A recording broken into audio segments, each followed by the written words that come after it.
নমস্কার।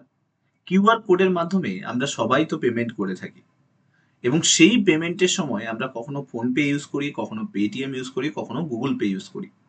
কিন্তু সেই কিউআর কোডের মাধ্যমে একটা ডিজিটাল ফাঁদ তৈরি করা হচ্ছে এবং যার মাধ্যমে বহু মানুষ সর্বশান্ত হচ্ছেন। ডিটেলসে এরকম অনেক ঘটনা আজকে ডিটেলসে শেয়ার করব। ভিডিওটা ভালো লাগলে লাইক করে দেবেন, চ্যানেলটাতে নতুন হয়ে থাকলে সাবস্ক্রাইব করে দেবেন এবং মাস্ট চ্যানেলটার সঙ্গে জুড়ে থাকতে ভুলবেন না। দেখুন, কিউআর কোডের মাধ্যমে আমরা সবাই পেমেন্ট করি। আমরা যখন দোকানে যাই, যদি ক্যাশ না থাকে আমরা ডাইরেক্টলি মোবাইল ওপেন করি আর যে কোনো একটা ইউপিআই অ্যাপ ওপেন করি আর সেখান থেকে কিউআর কোডের মাধ্যমে পেমেন্ট করি। কিন্তু এই কিউআর কোড এখন মানুষকে সর্বশান্ত করছে। এরকম প্রচুর ঘটনা প্রত্যেক দিন নিউজে আসছে। আজকে আমি দুটো নিউজ আপনার সামনে তুলে ধরব। এই ঘটনাটা ঘটেছে কসবাতে। এবার একজন মহিলা, সে কি করেছে, সে পরপর দুদিন জোম্যাটো থেকে অর্ডার করেছে। তো নর্মালি যেরকম হয়, আগের দিন বিরিয়ানি অর্ডার করেছিল, তার পরের দিন পিৎজা অর্ডার করেছে। আর এখন দৈনন্দিন জীবনে সবাই এরকম অর্ডার করছে। হঠাৎ করে তার পরের দিন সকালবেলা একজন দরজাতে এসে নক করছে। তো দরজা খুলেছে। দরজা খোলার পরে তাকে জিজ্ঞেস করছে যে, আপনি আগের দিন বিরিয়ানি অর্ডার করেছিলেন? বলছে হ্যাঁ। তার পরের দিন আপনি পিৎজা অর্ডার করেছিলেন? বলছে হ্যাঁ। না, আমরা এই এজেন্সি থেকে এসছি, দ্যাট মিনস ধরুন জোম্যাটো থেকে এসছি, আমরা আপনাকে ভালো একটা অফার দিচ্ছি। যেহেতু আপনি পরপর দুদিন অনেক ভালো ভালো জিনিস অর্ডার করেছেন, তো আপনাকে একটা ভালো অফার দিচ্ছি, আপনাকে একটা কিউআর কোড দিচ্ছি। এই কিউআর কোড আপনি আপনার কাছে রেখে দিন। নেক্সট টাইম যখন কোনো জিনিস আপনি অর্ডার দেবেন, আপনি কিউআর কোড স্ক্যান করলে আপনি ডিসকাউন্ট পাবেন। এটা নর্মাল সাধারণভাবে আমাদের মনে হতে পারে হ্যাঁ, অফার দিতেই পারে, কারণ আমরা এত জিনিস অর্ডার করছি। অ্যামাজন থেকে দিতে পারে, ফ্লিপকার্ট থেকে দিতে পারে, যে কোনো জায়গা থেকে দিতে পারে। তো আমরা কোনো কিছু না ভেবে অবভিয়াসলি সেটাকে কি করব, স্ক্যান করব। ওই মহিলার ক্ষেত্রেও তাই হয়েছে। ওই মহিলা কি করেছে, স্ক্যান করেছে। স্ক্যান করার সঙ্গে সঙ্গে মহিলা দেখতে পায় যে তার অ্যাকাউন্ট থেকে 500 টাকা কেটে গেছে, ইমিডিয়েট বেসিসে 500 টাকা কেটে গেছে। এবার আমি আসি দ্বিতীয় ঘটনাতে। চলো, এটা তো খুব কম টাকা কাটছে, তো অতএব সেটাতে এত টেনশনের মতো বিষয়বস্তু কিছু নেই। এবার আসি দ্বিতীয় ঘটনা। দ্বিতীয় ঘটনা অনেক বেশি ইন্টারেস্টিং। হুগলির এক বাসিন্দা, সে বেসরকারি সংস্থাতে আহ, কাজ করে। তো এই বেসরকারি সংস্থাতে কাজ করা যখন করছিল, সেই সময় এক সন্ধ্যায় একটা আচমকা একটা মেসেজ ঢুকে। মেসেজে কি দেখে না, 8,000 টাকা তার অ্যাকাউন্টে ক্রেডিট হয়েছে। নর্মালি যখনই আমরা কোনো ব্যাংকে টাকা ক্রেডিট হয়, তখন মোবাইলে মেসেজ আসে। তো ফোনটা তুলে দেখে যে 8,000 টাকা ক্রেডিট হয়েছে। অথচ ওই লোকটা বুঝতে পারছে না যে 8,000 টাকা কোথা থেকে ক্রেডিট হলো, আর তো ক্রেডিট হওয়ার কথা ছিল না। তো সাডেন সঙ্গে সঙ্গে একটা ফোন আসে। ফোন আসার পরে উল্টো দিক থেকে একজন ফোনে ধরে বলে যে, দাদা, আমি অন্য একজনকে ফোনে ট্রান্সফার করতে গিয়ে আপনার অ্যাকাউন্টে 8,000 টাকা ক্রেডিট হয়ে গেছে। আর প্লিজ, আমি খুব প্রবলেমে পড়ে গেছি, ভুল করে ওটা চলে গেছে দাদা, প্লিজ আমাকে এটা ট্রান্সফার করে দিন।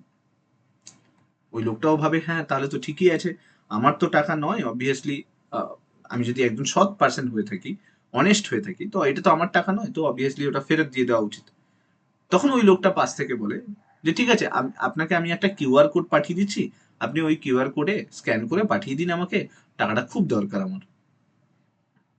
তো নর্মাল, এখানে থিঙ্কিং এরও কোনো ব্যাপার নেই। তো কিউআর কোডে স্ক্যান করে পাঠিয়ে দিয়েছে টাকা। যেই মুহূর্তে টাকা পাঠিয়েছে, তারপর থেকে পরপর 3 বার 8,000 টাকা করে কেটে নিয়েছে। টোটাল 24,000 টাকা মোবাইল থেকে আউট, মানে ব্যাংক থেকে আউট। পরপর 3 বার মেসেজ আসে যে 8,000 8,000 8,000 করে 3 বার ডেবিট হয়েছে। এবার কি থেকে কি হয়েছে সেটা এখনো কিন্তু ওই বেসরকারি সংস্থার কর্মী সে কিন্তু বুঝতে পারছেন। এবার আমি আপনাদেরকে বোঝাই যে কেন এরকম হচ্ছে, বর্তমান সময়ে এরকম জিনিসগুলো কেন বাড়ছে। দেখুন, বেসিক্যালি কি হয় না, মানুষ যেটাতে অভ্যস্ত হয়ে যায়, সেই অভ্যেসটাকে স্ক্যামাররা সেটাকে ইউটিলাইজ করে। মানুষ অভ্যস্ত কিসে? রাস্তায় যেতে স্ক্যান করে পেমেন্ট করে দিল, দোকানে গেল স্ক্যান করে পেমেন্ট করে দিল, শপিং মলে গেল স্ক্যান করে পেমেন্ট করে দিল। আমরা এটা বুঝতে পারি না, ওই যে কিউআর কোড যেটা দেখানো হচ্ছে, এই কিউআর কোড কিন্তু, এরকম কিউআর কোড আপনারা দেখে থাকবেন, দোকানে লাগানো থাকে, শপিং মলে লাগানো থাকে, সব জায়গায় লাগানো থাকে। এই যে কিউআর কোড যখনই আমরা স্ক্যান করছি, আমরা এত ভাবি না, দোকানে গিয়েও ভাবি না, শপিং মলে গিয়েও ভাবি না, আমরা এত ভাবি না। এমনকি বর্তমান সময়ে স্ক্যামাররা না এই জিনিসটাকে ইউটিলাইজ করছে। কিভাবে ইউটিলাইজ করছে? ওরা কি করে, ফেসবুকে একটা সামথিং ধরুন কোনো একটা ক্যাম্পেইন চালায়। কি ক্যাম্পেইন?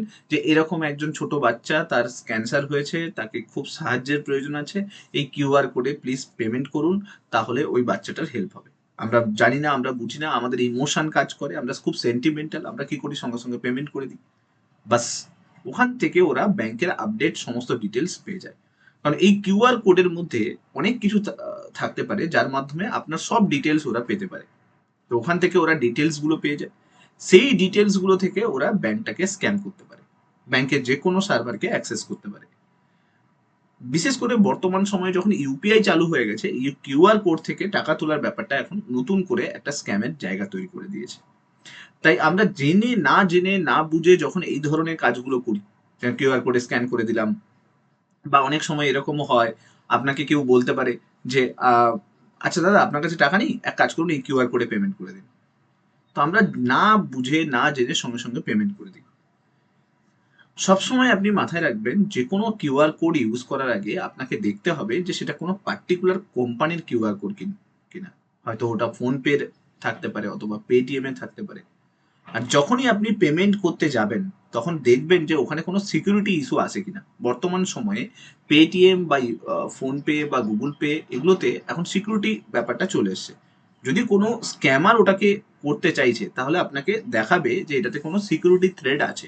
তো সেক্ষেত্রে আপনি একটু ওয়েট করে পেমেন্ট করবেন, কারণ এই ধরনের স্ক্যাম প্রচুর পরিমাণে বেড়ে গেছে। কেউ আপনাকে ফোন করে বললো যে আপনার অ্যাকাউন্টে টাকা ক্রেডিট হয়ে গেছে, আপনি তার অ্যাকাউন্ট ডিটেলস নিন, আপনি তার সম্বন্ধে জানুন, তারপরে তাকে টাকা পাঠান। এটা নয় যে না জেনে শুনেই আপনি পেমেন্ট করে দিচ্ছেন। আমাদের প্রাইভেসিটা আমরা অন্য লোকের হাতে অটোমেটিক্যালি তুলে দিচ্ছি। কিভাবে? আমরা ফেসবুকের মাধ্যমে তুলে দিচ্ছি, খুব সেন্টিমেন্টাল ইমোশনাল হয়ে কাউকে সাহায্য করতে গিয়ে তুলে দিচ্ছি। আমরা দোকানে না জেনে না বুঝে গিয়ে পেমেন্ট করে দিচ্ছি। আমরা কেউ আমাদেরকে ফোন করে বললো যে এই কিউআর কোডে পেমেন্ট করে দিন, বা ওইটাতে পেমেন্ট করতে, আমরা না জেনে না বুঝে গিয়ে পেমেন্ট করে দিচ্ছি। এতে কিচ্ছু হবে না, এতে আপনার ব্যাংক অ্যাকাউন্ট যে কোনো সময় খালি হতে পারে। কারণ এই যে স্ক্যামটা, এটা একটা নতুন স্ক্যাম। দেখুন, আগে ফোন করে ওটিপি নিত, ওটিপি দিয়ে সেটাকে স্ক্যাম করতো, ব্যাংক অ্যাকাউন্ট খালি করতো। এখন কি করছে? এখন কিউআর কোড, কারণ মানুষ ওটিপিতে অভ্যস্ত আর নয়। এখন আমরা যখন পেমেন্ট করি, পেমেন্ট গেটওয়েতে ওখানে দেখবেন ইউপিআইও থাকে, মানে ফোন পে গুগল পে ওটারও অপশন দেয়, প্লাস ডেবিট কার্ডের অপশন দেয়। কিন্তু মানুষ খুব কম সময় ডেবিট কার্ডকে ইউজ করছে, তাই ওটিপির ভ্যালুটা চলে গেছে। এখন কোনটার ভ্যালু এসছে? ফোন পে, গুগল পে, জিপে, পেটিএম, এগুলো চলে এসছে।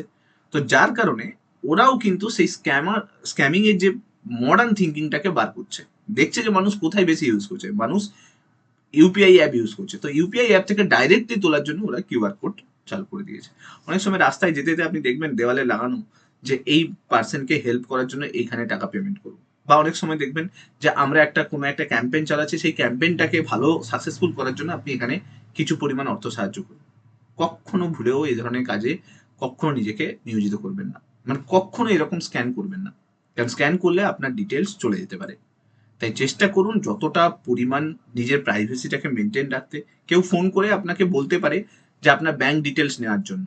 এরকম অনেক সময় হতে পারে যে আপনার এটিএম কার্ডের এই ডিটেলস হয়ে গেছে, আপনি একটা ডিটেলস দিয়ে দিন, তাহলে এটিএম কার্ডটা আমরা চালু করে দেবো। ব্যাংক কখনো আপনাকে ফোন করবে না, ফর এনি রিজন।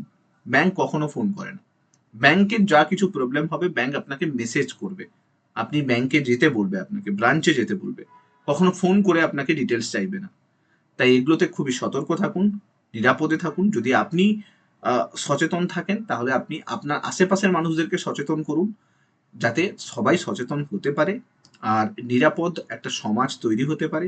মানুষ যাতে, মানে কোনো অন্যায় ছাড়া তার ব্যাংক ব্যালেন্স যাতে না চলে যায়, কারণ অনেক কষ্ট করে হার্ড অ্যান্ড সেভিংস আমরা তৈরি করি, তো সেই সেভিংসটা যাতে হঠাৎ করে না চলে যায়, তাও আবার ওই স্ক্যামারদের হাতে। তো চেষ্টা করুন যে খুব সতর্ক থাকতে, সচেতন থাকতে। এই ভিডিওটাকে শেয়ার করুন সবার সঙ্গে, যাতে সবার মধ্যে এই জনসচেতনতাটা বাড়ে। Thank you so much. আপনাদের সঙ্গে নেক্সট ভিডিওতে আবার দেখা হচ্ছে। Till then, bye by.